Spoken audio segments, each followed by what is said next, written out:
Ok, vamos a iniciar este webinar. Trata sobre las distintas aplicaciones que tienen los simuladores de procesos comerciales en áreas que no son tan comunes como las ya bien conocidas de petróleo, gas y petroquímica. Los simuladores comerciales normalmente enfocan sus bases de datos y modelos en estas áreas porque son las industrias de mayor crecimiento a nivel mundial. Sin embargo, no están limitadas solamente a ese alcance. Antes que todo, vamos a darle unos agradecimientos a aquellos que nos apoyaron con la difusión del webinar, que fueron los compañeros de Mayugo, Ingenieros Venezolanos en Chile y JJ Welding. Entonces, como les había mencionado, vamos a hacer un sondeo por distintos tipos de industrias para conocer más aplicaciones de este tipo de software. Vamos a empezar con la industria procesadora de caña de azúcar. La industria de producción de azúcar o de caña de azúcar nos lleva a una producción final de azúcar comestible y alcohol, principalmente para bebidas. Es el objetivo principal de la industria procesadora de azúcar, en donde la operación principal es una evaporación de jugo de caña de azúcar que tiene un alto costo energético y generalmente se realiza mediante evaporadores de efecto múltiple. La pérdida de rendimiento durante la operación se debe a incrustaciones más que todo, hace que este proceso sea bastante complejo. En este estudio todo va a estar referido a papers y publicaciones científicas en los distintos tipos de revistas de ingeniería química para darle mayor sustento al webinar. No voy a plantear acá modelos realizados por mí para dejar eso en futuras presentaciones. En este estudio entonces se realizaron modelos, simulación, validación y análisis de un sistema de evaporación industrial de caña de azúcar. Está compuesto por un evaporador de película descendente seguido de 3 evaporadores de tubo vertical cortos dispuestos en paralelo.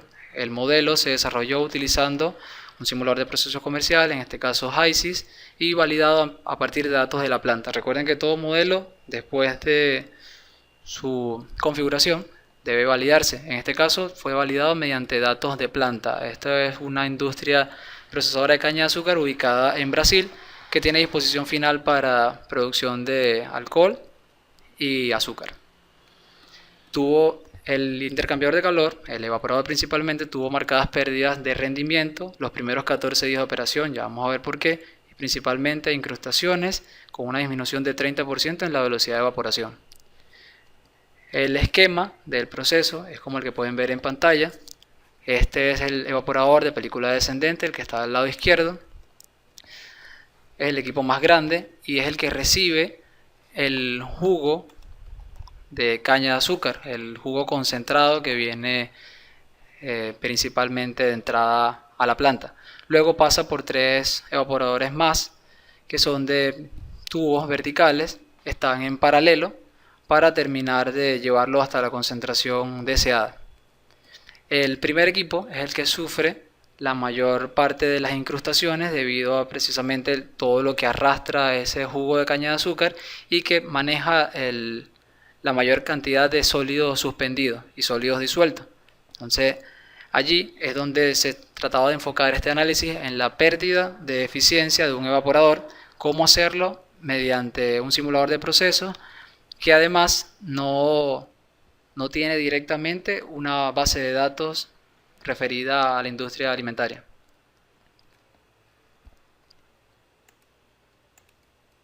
El modelo es como el que están viendo en pantalla, que consistía en convertir los evaporadores en sus operaciones por separado. ¿Qué es lo que realiza un evaporador? Un intercambio de calor sin contacto directo, donde tenemos vapor a alta presión a través de los tubos y tenemos el líquido que vamos a evaporar del otro lado.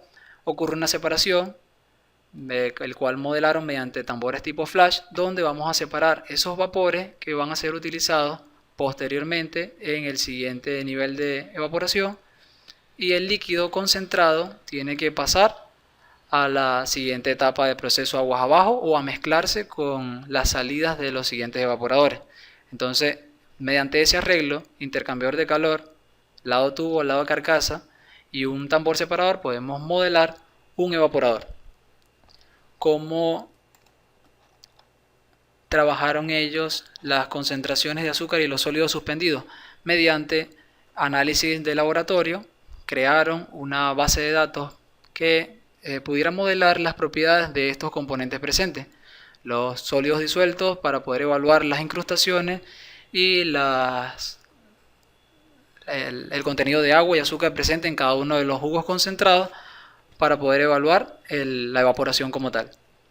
Eso se puede hacer en el simulador mediante configuración de componentes hipotéticos y creando una base de datos particular a un proceso.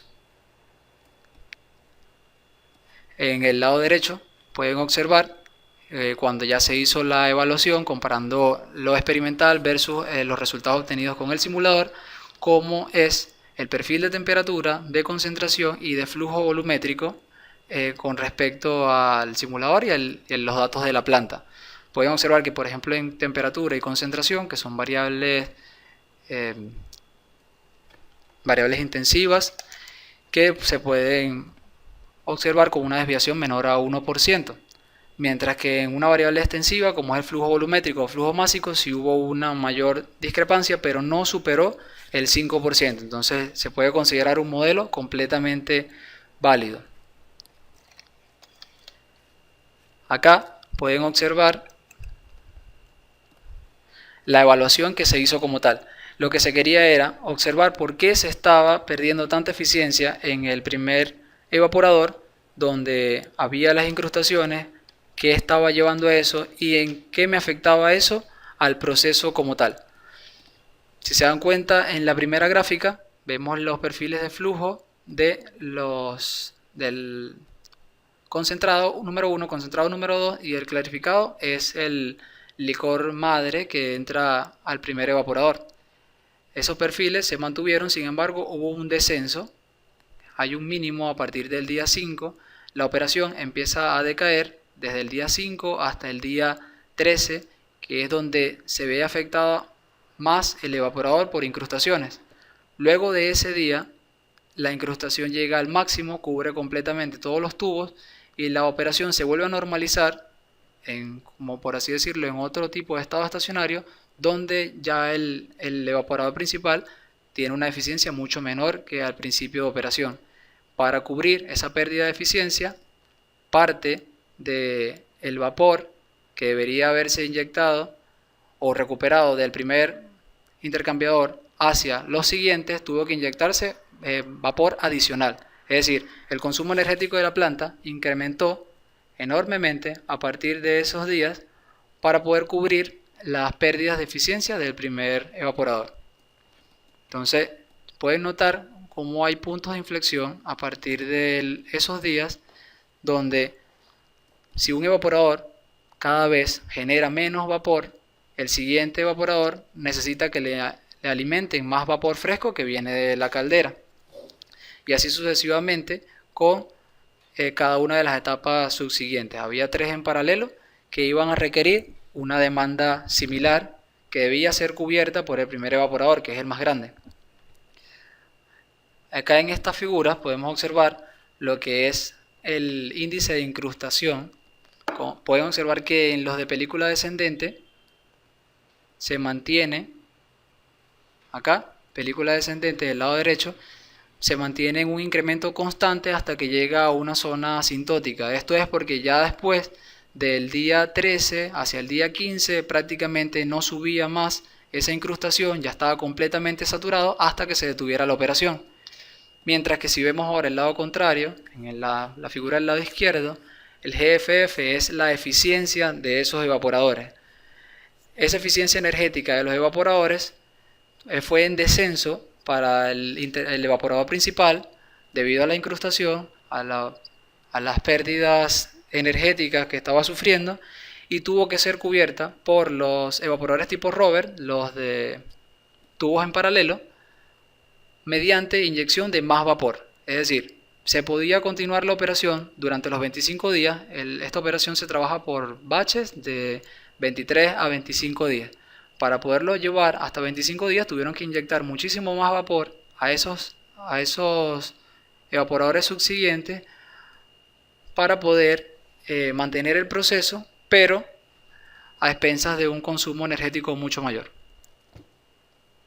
En la figura intermedia lo que pueden observar es la resistencia que se va creando.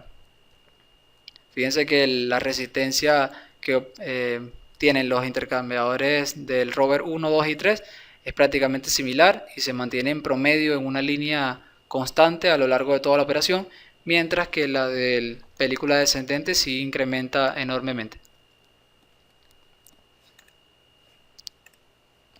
Ok, acá hay otra información importante que son las conclusiones a las que se llega con este tipo de modelos. Después de que hacen la evaluación y se tiene todo lo que son los resultados de pérdida de eficiencia, consumo energético, consumo de vapor adicional, cuánto representa eso económicamente para la planta, se llega a la conclusión de que la mejor opción para poder continuar la operación sin verse afectados tanto en pérdida de eficiencia es montar un evaporador de película descendente en paralelo que permita darle continuidad operacional mientras se le hace mantenimiento al anterior por limpieza de los tubos, o duplicar esa carga.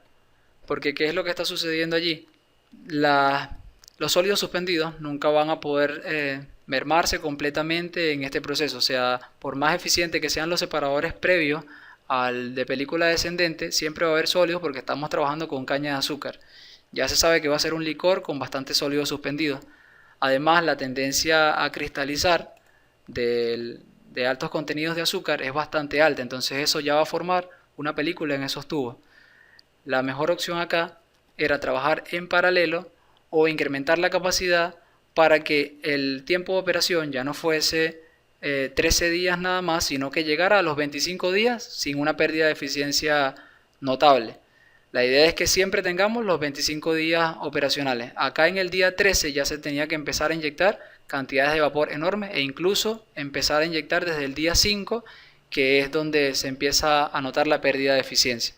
Recuerden que cada libra de vapor adicional que tenga que generar la caldera es un costo enorme para los servicios de la planta, y eso es lo que están tratando de minimizar, porque todos estos gastos deben estar contemplados desde el diseño de la misma. Esta es una planta que ya está en operación, es la planta de Cocafé en Brasil, y esos fueron los resultados a los que llegaron. Vamos a cambiar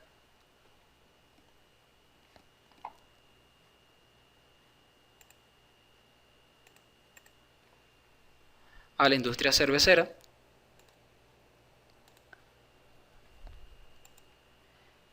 En este caso, la primera investigación, vamos a ver dos de cerveza. Bueno, realmente hay que tomar un break. Vamos a ver si da chance de los dos para poder hacer el cambio a las siguientes presentaciones. Ok, en la industria cervecera es una operación combinada de proceso de destilación al vacío para producir cerveza sin alcohol. En este caso vamos a trabajar con cerveza sin alcohol porque el estudio se basa en una simulación para analizar los componentes que le dan sabor y olor a la cerveza, o sea, componentes organolépticos, y eso lo hacen para la cerveza sin alcohol, o sea, la desalcoholizada, que tiene un grado de alcohol por debajo de 1%, y se tomaron dos tipos de cerveza, la cerveza alemana y la cerveza española. Esos son los dos perfiles que se va a trabajar acá, todo también mediante el simulador HYSYS. El proceso se hizo a escala de laboratorio principalmente, se eligieron dos parámetros para desalcoholizar las muestras, que fueron 102 milibar a 50 grados Celsius y 200 milibar a 67 grados Celsius. Una vez que se validaron esas dos condiciones, se generó mediante el simulador una tercera condición para comparar cuál era el efecto bajo esas condiciones que no se alcanzaron en laboratorio. Las muestras tomadas en diferentes etapas del proceso fueron analizadas mediante microextracción en fase sólida y cromatografía de gases acoplada a una espectrometría de masa para poder detectar todos los componentes orgánicos presentes, enfocándose en la concentración de 7 componentes saborizantes, 5 alcoholes y 2 esteres, que son los más comunes en la cerveza. Para el proceso de simulación, los parámetros de ecuaciones de estado, paquete de propiedades termodinámicas, se empleó más que todo Wilson, ajustando los parámetros binarios para el cálculo de ese equilibrio mediante datos experimentales, es decir, enriquecieron la base de datos para estos componentes en particular con los que cuenta el simulador para mejorar los resultados. Y se probó la presión adicional que les estaba comentando de 60 milibar, una presión mucho más baja que no pudo ser alcanzada en laboratorio. Los métodos de simulación representan una alternativa viable para predecir resultados en composición de componentes volátiles de una cerveza. Ese es el objetivo de este estudio. Para simular en este caso, vamos a simular un batch que es estado transitorio. Vamos a simular una destilación a nivel de laboratorio, donde tenemos una mezcla inicialmente contenida en nuestro recipiente. Vamos a tener un rotavapor que se va a encargar del vacío. Tenemos que simular esas condiciones y eso es estado transitorio. En este caso no es tan difícil porque vamos a modelar solamente un equipo, pero tiene unas consideraciones. Esas consideraciones en las que se basaron fue el vacío se realiza instantáneamente, es decir, que cuando inicia la simulación en el tiempo cero, ya el sistema se encuentra a la presión de vacío deseada. Y esto no es tan alejado de la realidad por el tipo de equipo que se estaba utilizando. Estaban utilizando un rotavapor acoplado al recipiente, lo cual generaba un vacío bastante rápido y los datos son bastante similares en cuanto a propiedades. Sí hay una pequeña diferencia en cuanto a los tiempos, pero no le dan tanta importancia en este estudio al tiempo calculado mediante el integrador del simulador con respecto al tiempo en la vida real. La composición líquida es homogénea y el calor se distribuye uniformemente. Esa es otra de las consideraciones que tomaron. El matraz ha sido simulado por un cilindro para simplificar el cálculo de nivel. También utilizaron un tambor separador cilíndrico para modelar el matraz. El flujo de calor para cada punto de datos se determina para que coincida con el tiempo requerido por un cierto volumen de vaporización. Esto es que el calor no se distribuía uniformemente, pero no de forma constante. El calor iba dependiendo de qué componentes estaban volatilizando. Entonces, para eso hay que colocar un control que vaya variando eso que se estaba haciendo en laboratorio o hacerlo de forma manual. Eso fue otra de las consideraciones que hicieron, que el flujo de calor no era constante, ya que se tiene un sistema de evaporación rotativo que puede proporcionar flujos de calor diferentes dependiendo de serie de variables, tal como el nivel de agua, la ubicación del matraz, temperatura ambiente, velocidad de rotación, etc. Ahí se fueron adaptando en función de las condiciones que se iban alcanzando. Y la quinta consideración es que no se reproduce reacción en el seno del líquido. No se consideraron reacciones químicas de todos los componentes orgánicos presentes. Se mantuvo como un sistema no reactivo. El paquete de propiedades termodinámicas fue Wilson, como les había mencionado, que fue el mejor o el más indicado para simular el comportamiento no ideal de la fase líquida. Para la fase ideal se consideró gas ideal, no se colocó una ecuación adicional de estado porque estamos a presiones bastante bajas, presiones de vacío, y la desviación no es muy significativa. Los cálculos principales se llevaron a cabo utilizando una hoja de cálculo que se acopla también en la simulación para convertir los valores de fracción ppm y molar en función de las condiciones experimentales. Entonces este es para acoplar los resultados obtenidos en el laboratorio con la forma en la que se representan en la simulación. Los principales componentes simulados fueron sacarosa, etanol, acetato de etilo, propanol, isobutanol, acetato isoamilo, 2-metilbutanol, 3-metilbutanol, 2-feniletanol, agua y nitrógeno. La sacarosa se usó como un truco de simulación o una trampa para poder incrementar la densidad del agua. Es decir, lo que emplearon allí fue una molécula grande, pueden utilizar sacarosa o celulosa o cualquier otro componente que sea por lo menos ligeramente soluble en agua para incrementar la densidad de esa fase.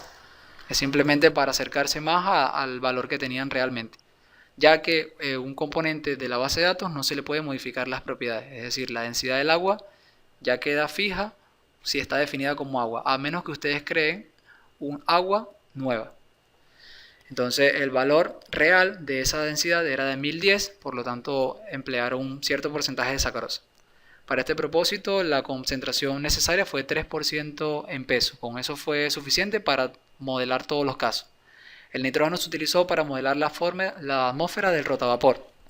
Esto es para poder presurizar el tambor. Como íbamos a simular un tambor cilíndrico vertical, necesitamos colocar una fase gaseosa para poder modelar la presión de ese recipiente. No puede ser un recipiente exento de gas, solamente con líquido, porque no va a generar el vacío que necesitábamos.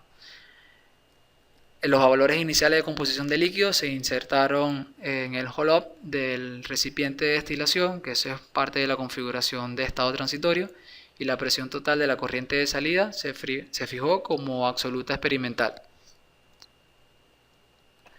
El esquema de simulación en este caso es bastante sencillo. Como pueden ver, es un tambor vertical que tiene una válvula de entrada para el componente de alimentación, que en este caso debe mantenerse en cero. Esa válvula de entrada es una exigencia del simulador. Todo sistema debe tener una alimentación, pero en este caso en particular nosotros estábamos trabajando con un batch. No hay alimentación fresca en ningún momento a ese sistema. Simplemente alimentamos en un determinado momento, cerramos las demás válvulas de salida, retenemos el líquido en el recipiente, cerramos las válvulas de entrada, bajamos el flujo a cero y ya tenemos todos los componentes, todo el líquido y la fase gaseosa en el recipiente encerrado. Una vez que ya lo tenemos allí, podemos simular la evaporación a escala de laboratorio, que sería solo evaporar lo que está contenido en el recipiente. Y para eso necesitamos la corriente de energía. Entonces ese es el esquema de simulación, y los primeros valores observados fueron los que pueden ver en esa figura, que es el porcentaje de etanol en función de la fracción vaporizada. A medida que incrementamos la vaporización de ese líquido, vamos evaporando principalmente el etanol, que es lo que buscamos para desalcoholizar esa cerveza. Desde un 5% estaban alrededor de 4.8 a 5.2%, la cerveza alemana, y la española se llevó a menos de 1%. En la mayoría de los casos trabajando a dilución de 101 milibar y a 200 milibar. Las distintas líneas corresponden, como les comenté, a una cerveza alemana y una española. Tendríamos dos tipos de cerveza a dos condiciones distintas. Ok, ahora el enfoque de este estudio era, como les mencioné, los componentes organoléctricos, cómo se veían afectados ellos a medida que se desalcoholiza la cerveza. O sea, qué tanto efecto tenía la vaporización del etanol, que es lo que queríamos separar allí, de los componentes responsables del sabor y el olor de la cerveza, que era parte de la importancia del estudio, ya que si se evapora todo el etanol y se van los componentes orgánicos con él, ya no quedaría cerveza, quedaría prácticamente agua.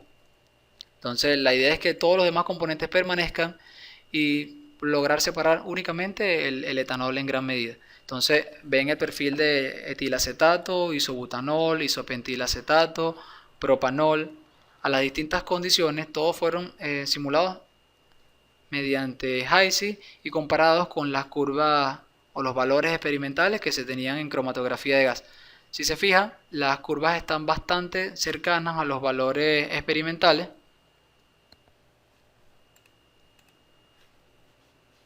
Y esto se debe a la precisión con la que se tomaron las consideraciones para simular la destilación por lote. En el caso del fenilpentanol, acá observamos una mayor desviación porque hubo casos donde hay componentes que se concentraron aún más. No llegaron al estudio a detalle de por qué ciertos componentes orgánicos llegaron a concentrarse, pero presumen en el estudio que fue por reacción química. O sea, hubo componentes que, dadas las condiciones a las que se estaba llevando a cabo la destilación, era una destilación reactiva. Y recuerden que una de las consideraciones al principio para la simulación fue que no había sistemas reactivos. Tendrían que plantear las reacciones químicas o el equilibrio alcanzado acá para poder evaluar esa parte.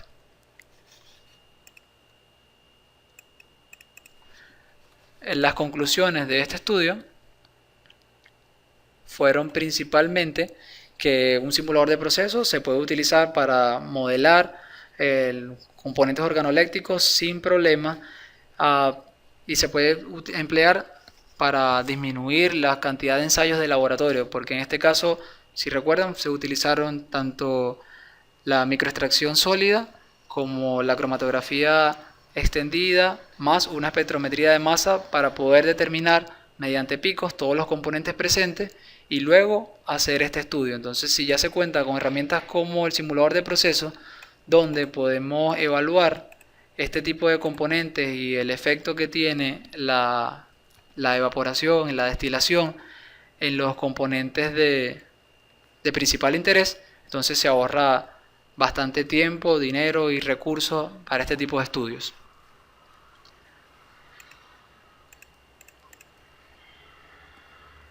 Vamos a pasar ahora a la industria láctea. De la industria láctea sí va a dar tiempo de mostrar las dos porque el segundo paper es bastante corto. De la industria láctea tenemos dos tipos de leche a simular, la leche típica completa de vaca y la leche de soya.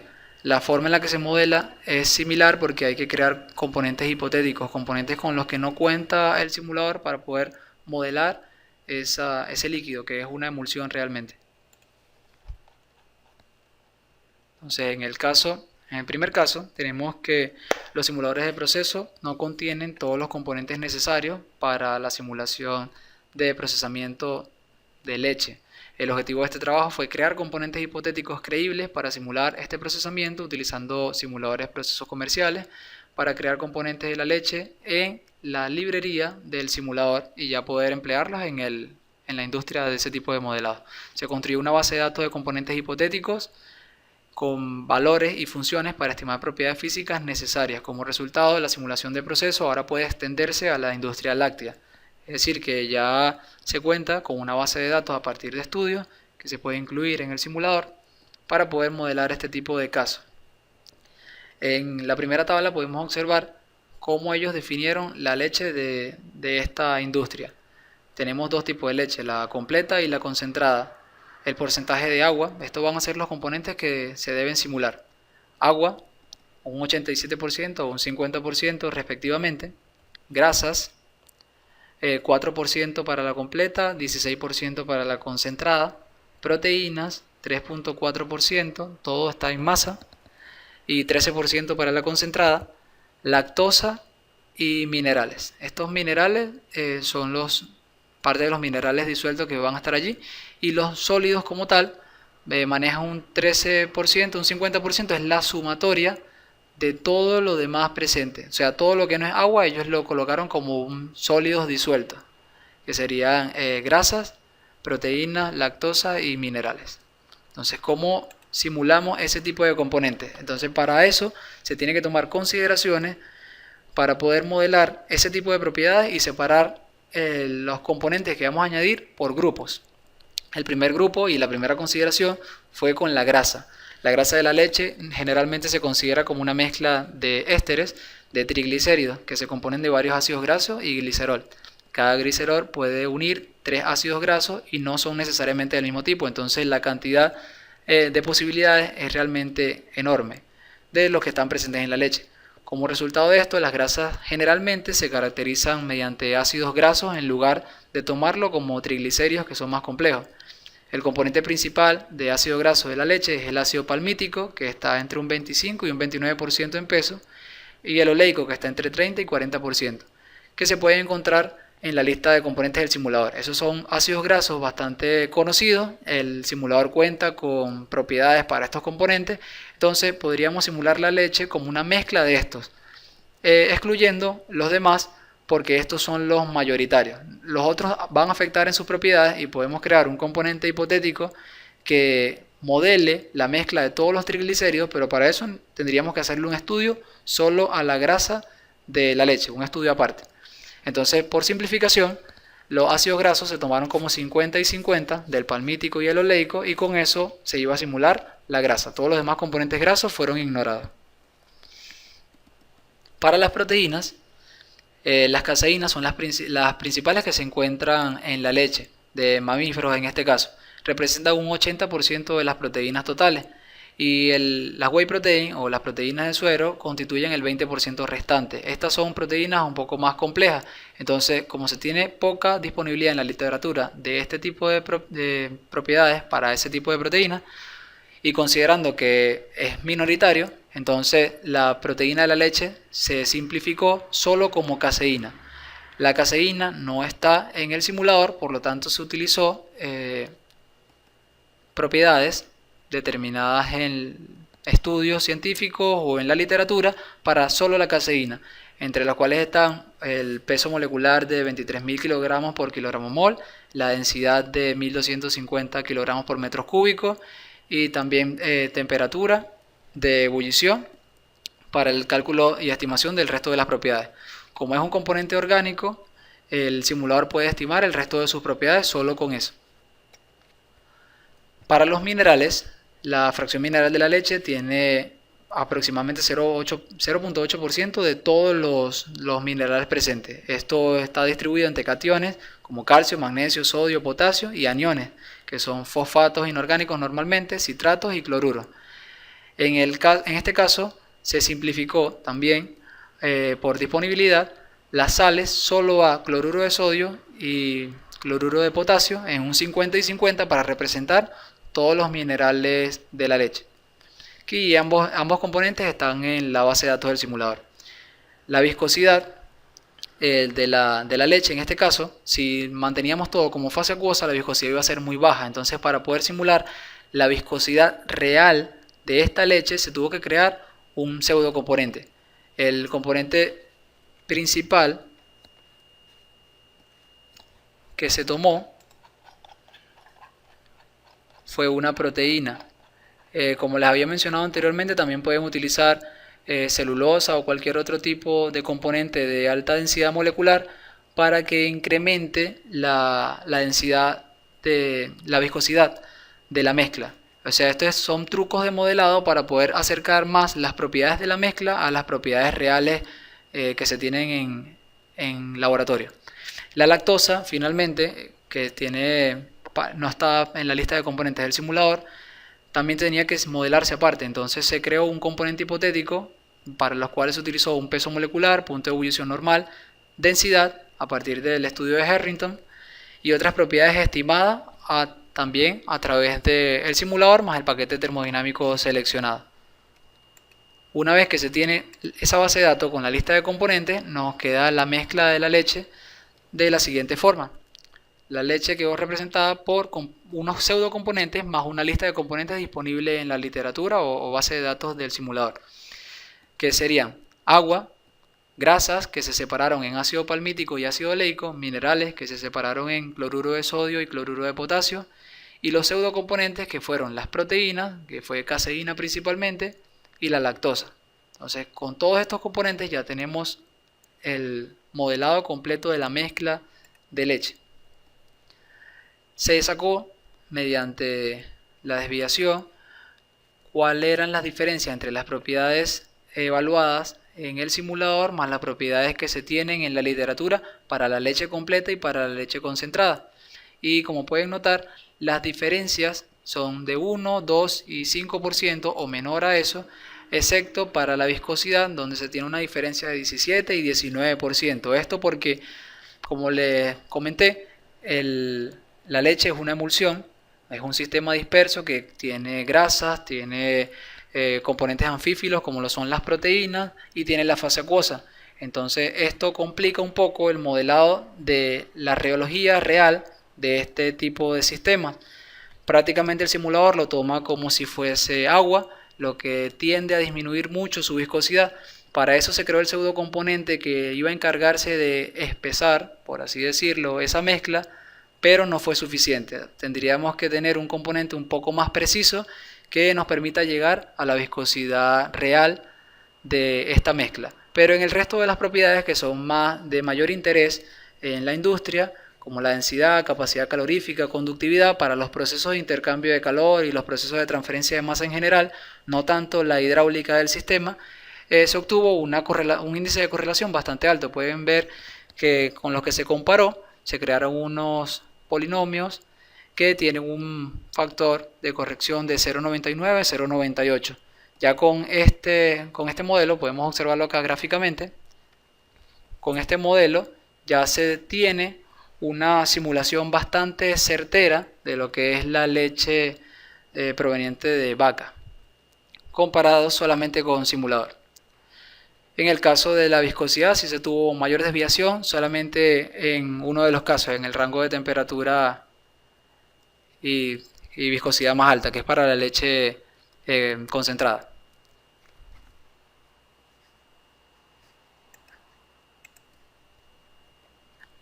El siguiente caso, también de leche, es ya en la industria de leche de soya.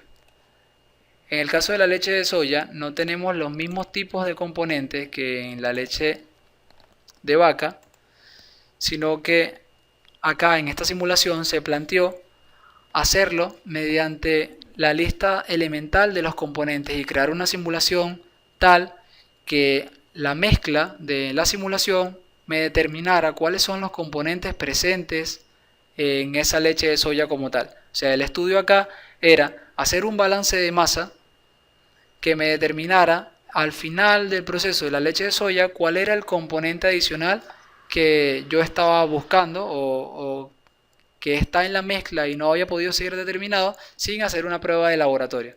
Es un poco más complejo, pero la simulación se basó en elementos. Los elementos típicos para este proceso fueron carbono, nitrógeno, hidrógeno, oxígeno.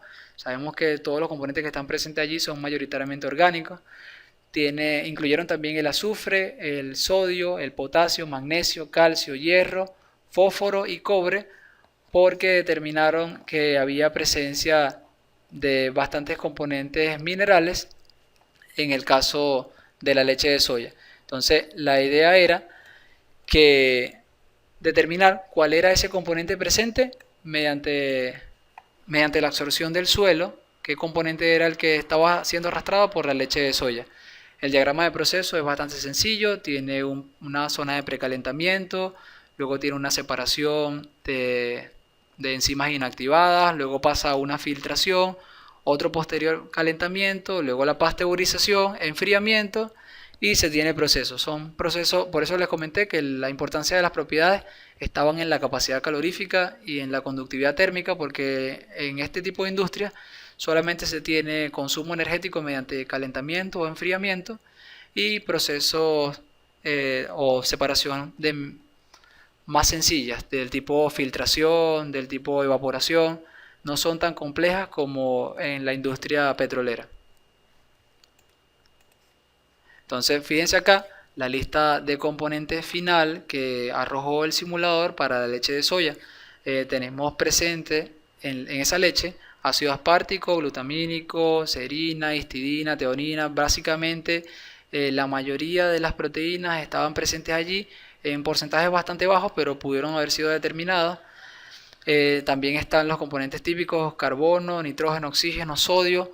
Todos estos componentes que no fueron incluidos en los componentes orgánicos como tal, fueron los que permitieron determinar cuál era la relación entre ellos para sacar la fórmula empírica y molecular de la macromolécula que estaba haciendo falta. Y la que ellos llegaron fue C20, H20, S20, N40 o 40, donde pudieron determinar que hay una macromolécula presente en un amplio rango y tendría que hacerse un estudio mucho más detallado para determinar qué componente era, porque las posibilidades son enormes debido a la gran cantidad de elementos. Entonces, en este estudio, lo que se trataba de hacer era simplificar un trabajo de laboratorio para separar los componentes presentes en esa soya, y se hizo mediante el balance de materia. El balance de materia por elementos, y luego se separó en componentes donde el restante representaba nuestro componente de interés, suponiendo que solamente hace falta uno por caracterizar, aunque viendo la cantidad de componentes presentes probablemente sea más de uno. Pero ese era el objetivo de este estudio, cómo simularon esa leche de soya, como les comenté, con un enfoque completamente distinto al anterior, donde no lo separaron por componentes hipotéticos, sino por elementos y luego por combinación entre ellos, siguiendo las leyes de conservación de la masa.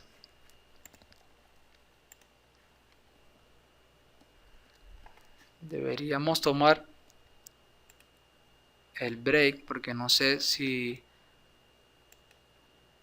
si nos van a permitir continuar otros 45 minutos para ya finalizar con la industria de procesamiento de carne y la industria química, donde vamos a tocar lo que son los biocombustibles y el procesamiento de aceites mediante catálisis.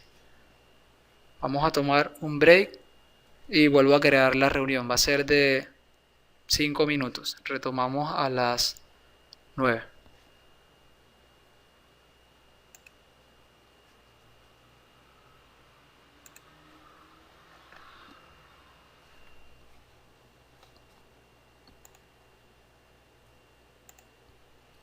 ¿Qué hace cuando los...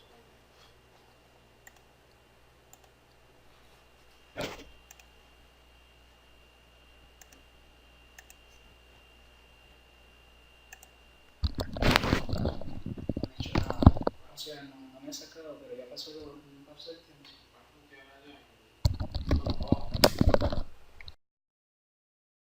¿Eso estaba en rojo? Todavía está en rojo. El rojo quiere decir que no te estaban escuchando. No, me dijeron que estaban escuchando sin problema. Yo pregunté antes de empezar. Hay un break, tengo que cerrar y volver a entrar. ¿Hago eso? Sí, sí.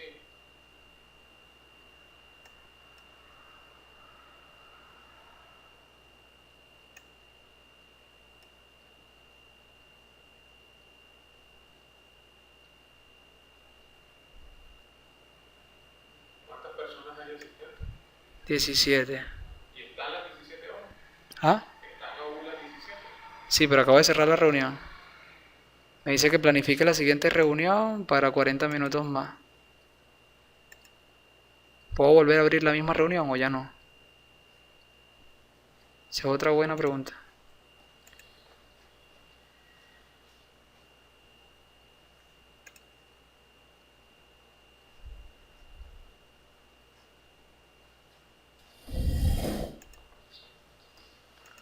Bueno, el micrófono, porque en teoría... No, ellos me estaban escuchando porque yo lo primero que hice fue preguntar eso.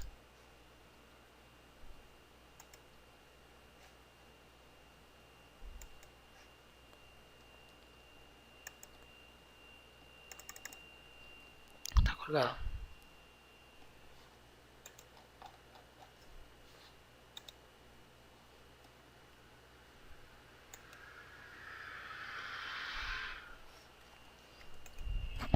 ¿Te deja entrar? Ya va que está colgado.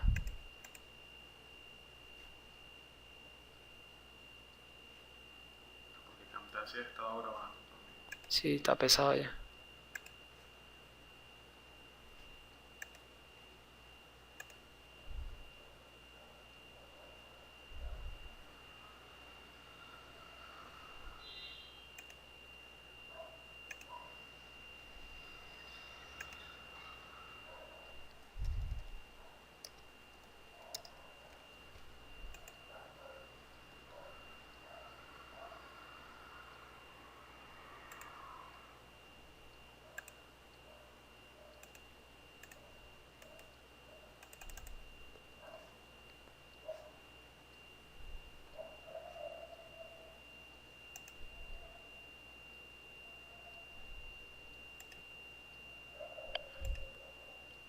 Pausar aquí a ver si se calma.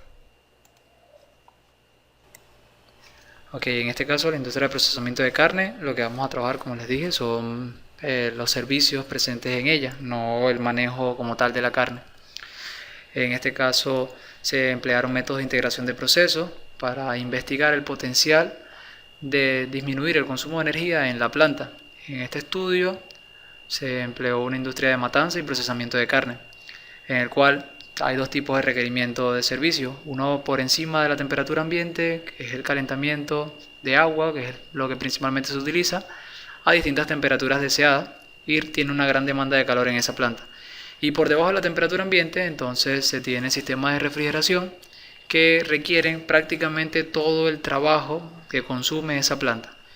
Básicamente en esa industria alimentaria, solamente el sistema de calentamiento y el sistema de enfriamiento consumen toda la energía, todos los gastos asociados a energía los tienen en esos servicios. La planta como tal es simplemente manejo de sólido y no tiene tanto consumo energético.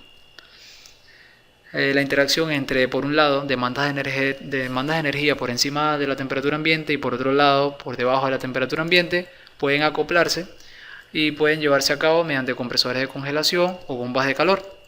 Entonces el estudio que se va a realizar acá es para la integración térmica de estos procesos. Mediante el uso de métodos de integración de procesos, por encima y por debajo de la temperatura ambiente, se pueden identificar potenciales ahorros tanto en trabajo como en demanda de calor externo. En este caso puede ser generación por combustible e incluso también la producción de energía eléctrica también puede ser mediante combustible, dependiendo de cuál sea el consumo de esa planta. Entonces, un estudio de caso dado en una planta moderna, a pesar de que se han tomado muchas medidas para el ahorro energético desde su diseño, todavía existe un potencial técnico para ahorrar un 30% de la demanda de calor y más del 10% del trabajo utilizado en planta mediante la integración de estos procesos. El potencial económico, el que tiene ese ahorro energético, depende de las condiciones de la planta, o sea, cuál es la forma en la que ellos generan su propia energía. La planta, pueden ver el diagrama acá, cuenta lo que vamos a evaluar, como les comenté, son los sistemas de servicios, cuenta con un supercalentador, un recuperador de condensado. Las temperaturas en las que tiene que manejar la refrigeración están entre menos 10 Celsius a menos 40 en una de las corrientes y menos 12 a menos 25 en otra de las corrientes. Esos son los receptores. Tienen enfriadores de tipo helicoidales, las cuales cuentan con compresores para poder alcanzar esas temperaturas, todos por sistemas cerrados de refrigeración. En el lado de calentamiento tienen agua caliente a 55 grados o agua tibia, agua mucho más caliente a 82 grados y el agua de 40 grados en menor medida. Entonces la idea es acoplar toda esta parte de refrigeración del lado izquierdo con la parte del lado derecho, que es el calentamiento, y así poder obtener un ahorro energético significativo acoplando esas corrientes. Eso se hizo en el simulador, solamente muestran una parte del esquema de simulación, pero es básicamente simular mediante compresores y coolers o heaters en función de qué es lo que se tenga en ese momento. Y por supuesto, en los casos donde hay cambios de fase se colocan tambores tipo flash para simular el mezclado bifásico. Entonces, un esquema de simulación bastante sencillo donde se acoplan las corrientes y se evalúa el potencial energético. En esta curva vamos a observar cómo es el perfil de refrigeración de la planta, cómo afecta estos acoples al consumo de trabajo. Fíjense que la línea EGCC, que es la gris, es el sistema de refrigeración como tal, o la cantidad de calor demandada por el sistema de refrigeración en función de la eficiencia. Y la línea punteada es la línea que podríamos lograr acoplando ciertas corrientes. En el primer caso es cuando no se ha hecho ningún acople o es la línea original de la planta, la que tiene por diseño, es la que vamos a tratar de llevar hasta la máxima eficiencia posible, que sería la línea gris. En el segundo caso, fíjense que ya es cuando se logra uno de los acoples, ya hay una disminución considerable en el lado derecho, donde se pega mucho más a la línea, la punteada a la gris, porque se acoplaron una de las corrientes de agua caliente o agua tibia con las corrientes de enfriamiento. En este segundo caso, también para disminuir el trabajo de la planta de refrigeración, logra una disminución de temperatura del primer nivel de refrigeración de menos 10 grados Celsius a menos 3 grados Celsius, cambiando la carga en los niveles de refrigeración. Es decir, ahora es un acople de corrientes dentro del mismo sistema de refrigeración para alcanzar una temperatura mucho menor en el primer nivel, lo cual disminuye la carga de los niveles subsiguientes. Esto es un caso de referencia, el que está del lado derecho, donde inicialmente teníamos en la planta los valores de menos 10, menos 18, 25 y menos 40, que sería la línea punteada oscura.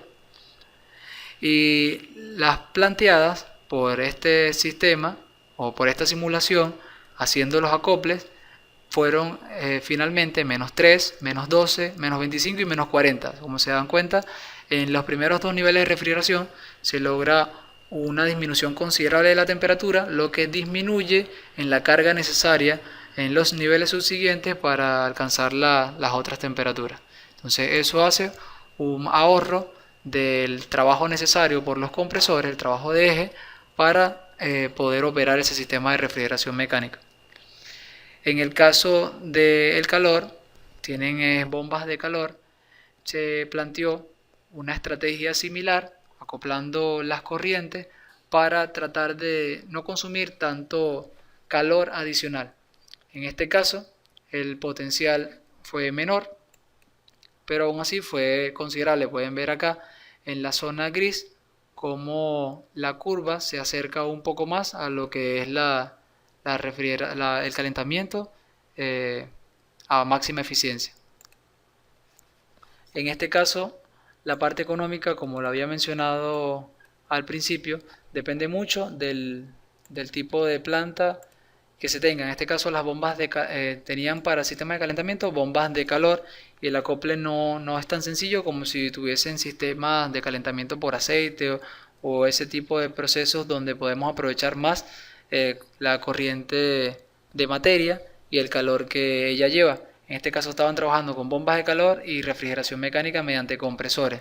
Entonces trataron de interconectar corrientes intermedias de agua en lugar de las corrientes de servicio, lo cual el ahorro que eso representó fue de un 30% para los sistemas de calentamiento y de 10% para la compresión en sistemas de enfriamiento. Pero el objetivo acá era demostrar que independientemente del tipo de industria que se tenga, toda industria va a tener procesos de intercambio de calor, de flujo de fluidos, de balances de materia que pueden ser evaluados mediante un simulador de procesos comercial, siempre y cuando se tenga la información y las premisas claras.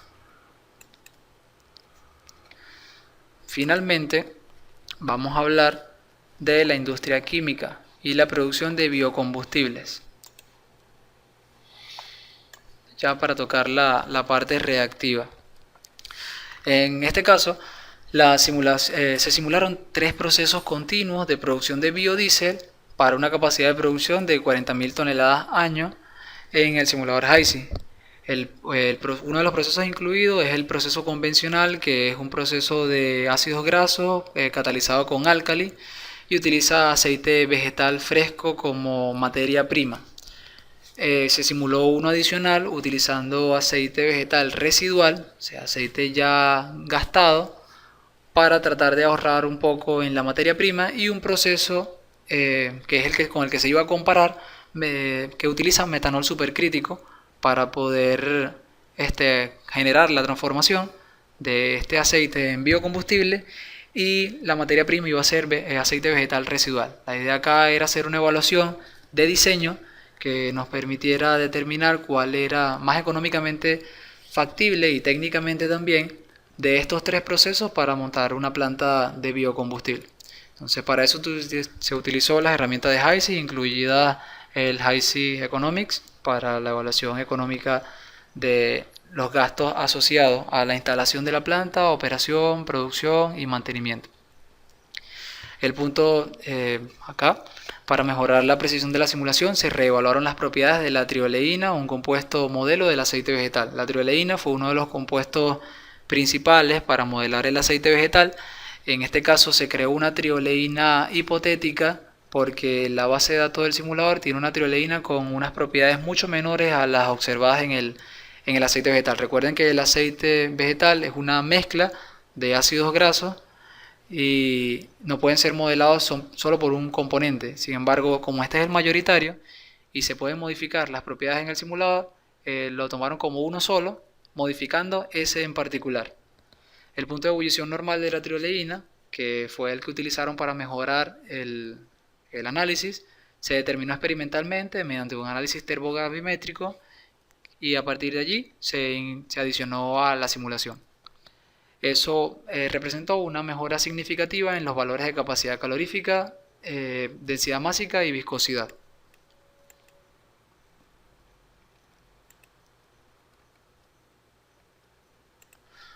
Ok. En la parte económica se analizó utilizando el Aspen Implant de estimación de costos que tiene el simulador HYSYS. Recuerden que HYSYS desde hace unos años pasó a ser parte de la suite de Aspen y entonces estaban acoplados todos sus estimadores de costos y parámetros económicos ya al simulador de procesos como tal. Entonces el proceso catalizado con Alkali utilizó aceite vegetal fresco y tuvo una inversión en capital mucho más baja, pero solamente de la inversión inicial.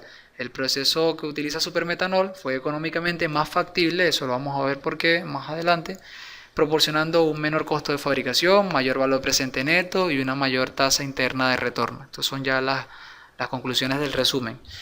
Los análisis de sensibilidad del valor presente neto se utilizaron 4 parámetros, incluidos costos de materia prima, aceite, crédito de glicerol o costo del glicerol, los precios de venta del biodiesel y las tasas de interés. Esto, ¿para qué utilizaron un estudio de 4 parámetros? Porque a partir de las simulaciones construyeron curvas que permitieran estimar el costo de una planta de producción de biodiesel a partir de esos 4 parámetros. O sea, dejaron su aporte en esta investigación fue un algoritmo o una correlación para poder determinar estos costos y estudiar la factibilidad de forma más sencilla para este tipo de plantas. En base a los análisis se desarrollaron ecuaciones de predicción del valor presente neto, que es uno de los parámetros más importantes. El biodiesel se define como una mezcla de alquilésteres de ácidos grasos que comúnmente se producen a partir de triglicéridos y alcohol a través de una reacción de transesterificación en presencia de catalizadores alcalinos. Las materias primas para el biodiesel son principalmente aceites vegetales de calidad alimentaria, como ya lo habíamos mencionado. Sin embargo, investigaciones recientes se han movido hacia materias primas alternativas como aceites vegetales de desecho o aceites vegetales gastados y los aceites vegetales no comestibles, porque los de grado alimenticio se está volviendo menos viable económicamente como resultado de un aumento de los precios en los cultivos para este tipo de alimentos. La trioleína se utiliza habitualmente como un compuesto modelo para modelar, valga la redundancia, los aceites vegetales. A pesar de la importancia que tiene este componente para este modelado, las propiedades químicas de la trioleína no han sido estudiadas muy a fondo y no se han comprendido completamente. Entonces, entre las propiedades de la trioleína, el punto de ebullición es muy importante, ya que se utiliza para predecir otras propiedades a partir de las ecuaciones termodinámicas. En este estudio hicieron entonces el análisis termogravimétrico para poder estimar un mejor punto de ebullición. Esto es una gráfica que representa el alto costo de las materias primas o los aceites vegetales más comunes para la industria de biodiesel. Ellos son el aceite de girasol, el de palma, el de canola, el de coco y el de soya. Y pueden ver que el incremento que han tenido, el estudio se hizo en el año 2010, 2011 fue publicado, el estudio se realizó en el año 2010 y pueden observar que hasta el 2010 siempre han mantenido una tendencia a incrementar, aunque tuvo un pico. Entonces, debido a esto es que no hace tan factible la producción de biocombustibles, que se supone que deben representar una alternativa a los combustibles fósiles. Es por esto que se plantea la producción mediante aceites gastados que ya no sean de grado alimenticio. Entonces, un resumen de las reacciones involucradas en el proceso: vamos a tener un sistema reactivo donde vamos a tener 3 tipos de modelos: el álcali con aceite fresco, el álcali con aceite gastado y el metanol supercrítico con aceite gastado. Entonces, en el primer proceso vamos a tener de catalizador el álcali hidróxido de sodio, una temperatura de 60 grados Celsius, una presión de 400 kPa. El tiempo de reacción va a ser 60 minutos, el tiempo de retención en los reactores. La relación molar de metanol aceite es de 6:1, todos utilizan metanol. El porcentaje de conversión en este tipo de proceso es de 95% en un reactor de tanque agitado continuo. En el de álcali con aceite gastado necesitamos hacer una depuración antes de ir a la transesterificación, que es la reacción principal. Entonces, para ello, la primera parte del proceso es mediante transesterificación catalizada por ácido, que iba a ser ácido sulfúrico.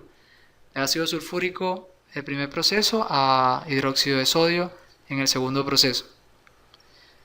Está ambos en un reactor de tanque agitado continuo. Y el último proceso, metanol supercrítico, iba a tener como tal la relación de metanol mucho más alta, de 24:1, un porcentaje de conversión de 96% en un reactor de flujo pistón. Las condiciones en este caso son más extremas porque estamos hablando ya de un fluido supercrítico con una temperatura de 350 grados Celsius y una presión de 19.000 kilopascal. Este es el primer proceso, el de álcali con aceite fresco. Pueden observar que tiene su reactor de conversión, luego tiene un extractor líquido-líquido y luego tienen que llevarlo a una columna donde separan el biocombustible, lo mejoran y también tienen que separar el metanol que se utilizó durante ese proceso. Cada una de esas columnas tiene un consumo energético importante tanto en condensación como en el rehervidor y es uno de los parámetros más críticos para la evaluación económica, el consumo energético de esa planta. Ya vamos a ver una tabla resumen de eso. En el segundo caso, el esquema, como les dije, tiene dos partes, el de aceite gastado. Esta es la parte del pretratamiento, que sería con ácido sulfúrico como catalizador. Luego que se lleva a cabo este proceso, que ya tiene una columna, ya tiene un reactor y tiene bombas, o sea, tiene un consumo energético importante, se lleva a la transesterificación en la segunda parte del proceso, que es similar a la del proceso anterior con aceite fresco. O sea, es decir, este proceso se repite. Ya el segundo proceso se sabe que no es viable porque es el primer proceso más uno adicional. Requiere costos de instalación, materia prima y mantenimiento y consumo de energía mucho mayores. Y este es el proceso de metanol supercrítico, donde tenemos el reactor flujo pistón y dos columnas de destilación principalmente. Acá está el consumo de energía de los tres procesos. Pueden observar que el total de bombas, calentadores, columnas de destilación y la purificación de glicerol y biodiesel, que son los separadores, tiene un total de 2.349 kilowatts para el álcali fresco, 5.258, más del doble para el álcali con aceite gastado, y 3.927 para el metanol supercrítico. En este caso, el metanol supercrítico tiene un gran consumo energético, más que todo es en la parte de los calentadores, porque las condiciones a las que se lleva a cabo la reacción son mucho más altas. Pero en las columnas el valor del consumo energético de esas columnas no es tan alto como en los procesos anteriores. Entonces eso es lo que hace competitivo este tipo de proceso y que vamos a utilizar una materia prima mucho más económica.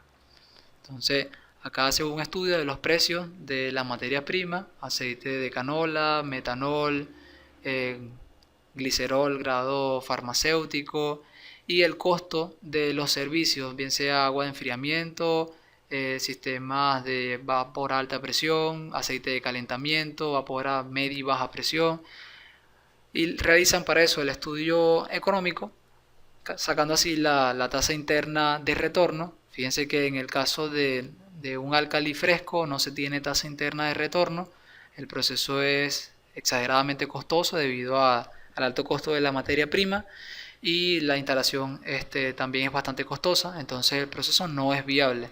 En el caso del proceso con álcali gastado, tiene una tasa interna de 22.4%, la cual se estableció como mínimo de un 20%, sin embargo, el periodo de recuperación de ese proceso es de 9.2 años y el consumo que tiene durante la operación de esos 9 años es bastante alto.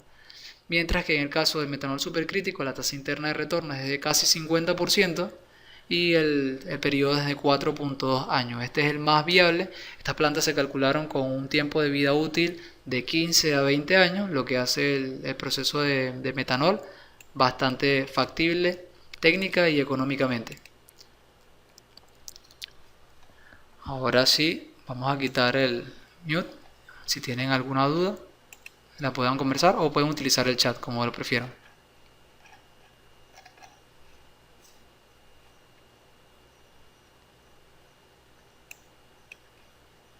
Ya se lo quita a todos. El que no vaya a hablar puede colocarlo manualmente.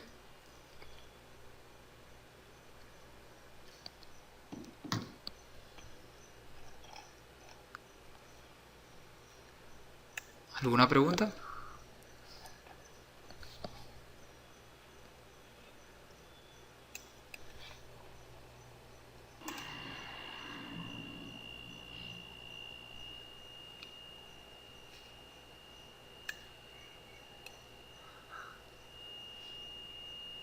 Bueno, si no tienen más preguntas, podemos dar la sesión por finalizada.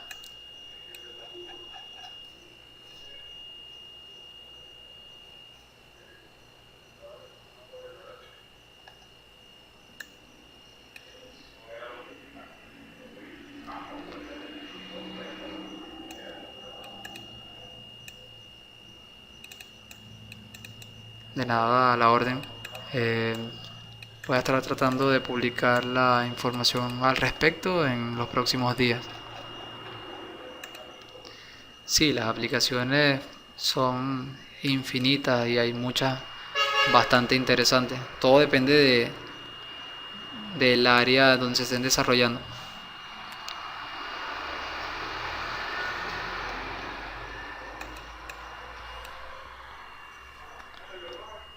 A la orden. La estaremos invitando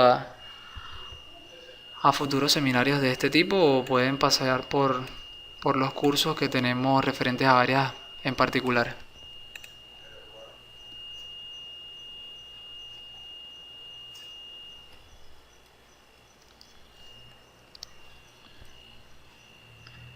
Que pasen buenas noches.